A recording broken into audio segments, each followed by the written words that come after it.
फिर स्टार्ट करते हैं, हम अपने इस चैप्टर की बात कर लेते हैं। कुछ जरा सा इंट्रोडक्शन आपको दे दूं इस चैप्टर के बारे में। देखिए, इस चैप्टर में हम हड़प्पा सभ्यता का इतिहास समझने वाले हैं। भारतीय इतिहास में जो सबसे पहले जो सभ्यता जो विकसित हुई थी, जिसको हम हड़प्पा सभ्यता बोलते हैं, और इसको और भी नामों से जाना जाता है, जैसे कि इसको हम सिंधु घाटी की सभ्यता भी बोलते हैं, या फिर हम इसको मोहनजोदड़ो की सभ्यता भी बोलते हैं। तो देखिए, आपके इस चैप्टर का जो नाम है वो ईंटें, मनके तथा अस्थियां रखा गया है, लेकिन इसमें हम हड़प्पा सभ्यता के बारे में समझने वाले। तो सबसे पहले हम बात कर लेते हैं कि यार इस चैप्टर का नाम ईंटें, मनके तथा अस्थियां क्यों रखा गया। देखिए, हड़प्पा सभ्यता के बारे में जानकारी प्राप्त करने का जो सबसे मेन स्रोत है ना, वो ईंटें, मनके तथा अस्थियां ही है। जैसे आप 11वीं क्लास में मेसोपोटामिया की सभ्यता के बारे में आप समझे थे, तो मेसोपोटामिया की सभ्यता की जो लिपि थी उसके बारे में हमारे पास जानकारी है, उस लिपि का अध्ययन किया जा चुका है। लेकिन हड़प्पा सभ्यता की जो लिपि है उसका अध्ययन नहीं किया जा पाया है। इस सभ्यता की लिपि के बारे में हमें कोई जानकारी नहीं है, हम लिपि से इस सभ्यता के बारे में कुछ नहीं जान पाए। तो इस कारण इस सभ्यता के बारे में जानकारी प्राप्त करने के जो हमारे पास स्रोत है वो पुरातात्विक स्रोत है, यानी कि जो जमीन के नीचे से खुदाई के दौरान जो भी चीजें मिली, जो भी वस्तुएं मिली है, उसके माध्यम से हमने हड़प्पा सभ्यता के बारे में जानकारी प्राप्त किया है। ठीक है, और उसमें सबसे मेन जो स्रोत था वो ईंटें है ना, क्योंकि वहाँ पे बहुत सारे लोगों ने मकान बनाए थे ईंटों का प्रयोग करके। तो उन ईंटों से हम हड़प्पा सभ्यता के बारे में जानकारी प्राप्त कर सकते हैं। मनकों से, है ना, मनके आप समझते हैं औरतें जो पहनती है। इसके अलावा अस्थियां, यानी कि कंकाल वगैरह जो मिले हैं खुदाई के दौरान जमीन के नीचे से, उसके माध्यम से हम हड़प्पा सभ्यता के बारे में जानकारी प्राप्त कर पाए हैं। इसीलिए चैप्टर का नाम हड़प्पा सभ्यता ना रख के ईंटें, मनके तथा अस्थियां रखा गया है। अब सबसे पहले हम बात करते हैं कि यार जो हड़प्पा सभ्यता है उसको हम हड़प्पा सभ्यता या मतलब हड़प्पा सभ्यता के नाम से ही क्यों जानते हैं। तो इसके पीछे का मेन कारण यह है कि सबसे पहले जो खोजा गया जो जगह था हड़प्पा सभ्यता का, सबसे पहले जो खोजा गया स्थल जो है वो हड़प्पा ही था। सबसे पहले हड़प्पा में ही खनन कार्य किया गया था 1921 में, और दयाराम साहनी ने सबसे पहले हड़प्पा से ही कुछ मोहर खोज निकाली थी। जो हड़प्पा मोहर है ना, वो सबसे पहले हड़प्पा से ही पाई गई थी। इसीलिए इस सभ्यता का जो नामकरण है वो हड़प्पा नामक स्थल के ऊपर किया गया है। सबसे पहले खोजा गया जगह हड़प्पा ही था। उसके बाद हम बात कर लेते हैं इसको सिंधु घाटी की सभ्यता क्यों कहा जाता है।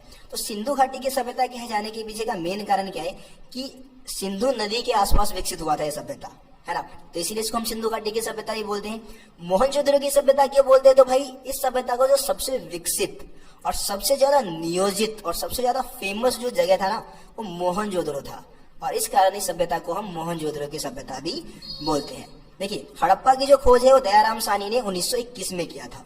मोहनजोदड़ो की बात करें तो मोहनजोदड़ो की जो खोज है वो राखाल दास बनर्जी के द्वारा 1922 में किया गया था। मतलब जगह से सबसे पहले मोहरे खोज निकाली थी इन दोनों विद्वानों ने, दोनों पुरातात्विदों ने। ठीक है, अब इस सभ्यता के बारे में जो पूरे विश्व को जानकारी दी गई थी वो 1924 में दी गई थी, और उस समय हमारे देश के जो पुरातात्विद सर्वेक्षण के जो डायरेक्टर जनरल थे वो जॉन मार्शल थे।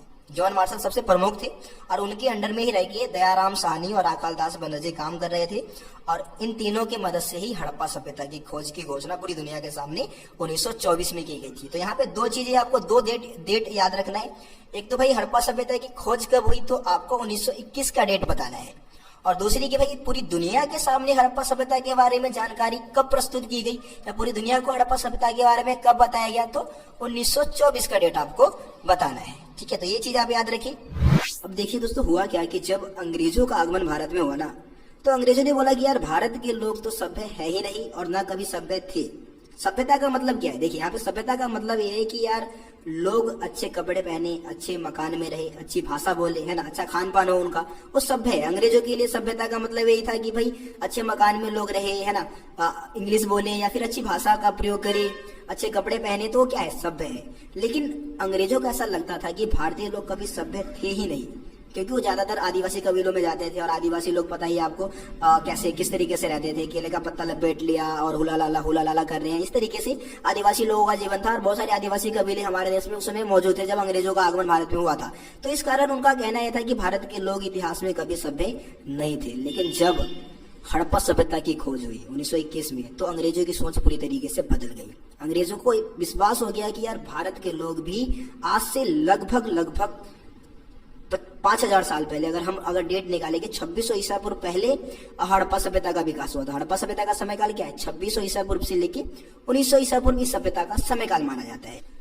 अगर आप 2600 ईसा पूर्व की बात करेंगे, 2600 ईसा पूर्व में हड़प्पा सभ्यता का विकास हुआ था, और अगर अभी से हम डेट निकालेंगे भाई 2600 ईसा पूर्व, आपका 2600 साल उधर का और 2022 इधर का, यानी कि लगभग 4622 साल पहले भारत में हड़प्पा सभ्यता का विकास हुआ था। ठीक है, तो इतने साल पहले ही हमारे पूर्वज जो थे वो विकसित हो चुके थे, अच्छे मकानों में रहते थे और ऐसा माना जाता है कि मोहनजोदड़ो और हड़प्पा के जो नगर थे वो बिल्कुल नियोजित तरीके से बनाए गए थे। इस तरीके से बनाए गए थे जैसे कि अभी कि अमेरिका जैसे शहर की आप बात करेंगे ना, तो अमेरिका जैसे शहर भी फेल थे उन नगरों के सामने, इस तरीके से विकसित किए गए थे। खैर, इन सभी चीजों के बारे में अभी आगे हम बात करने वाले हैं, जैसे टॉपिक आएगा मोहनजोदड़ो के बारे में, तो वहां पे हम ये सारी चीजें समझेंगे। अभी हम बात कर लेते हैं कि यार हड़प्पा सभ्यता के बारे में हमारे पास जानकारी प्राप्त करने के स्रोत कौन कौन से है। देखिए, ऊपर तो मैंने 3 स्रोत आपको बता दिया, 3 ऐसे स्रोत जैसे कि ईंटें, मनके और अस्थियां, जिससे कि हमें हड़प्पा सभ्यता के बारे में जानकारी प्राप्त हो जाती है।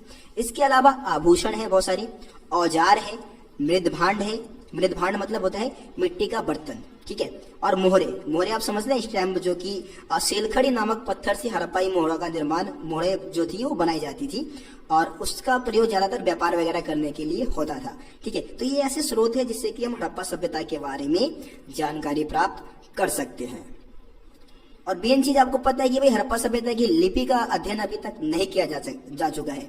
ठीक है, अब लिपि का कुछ चित्र है, मैं आपको दिखाता हूँ। यहाँ पे आपको बताना है कि भाई इस चित्र को देख के आप क्या समझते हैं। ठीक है, आप कमेंट में जरूर बताएं कि भाई ये चित्र से आपको क्या समझ में आता है। वैसे भाई विद्वान इस लिपि का अर्थ अभी तक नहीं निकाल पाए हैं। अगर आप अर्थ निकाल देते हैं तो इतिहास के पन्नों पे आपका नाम मैं दर्ज करवा दूंगा। ठीक है, कमेंट में आप जरूर बताइए कि भाई इस चित्र से आप क्या समझते हैं।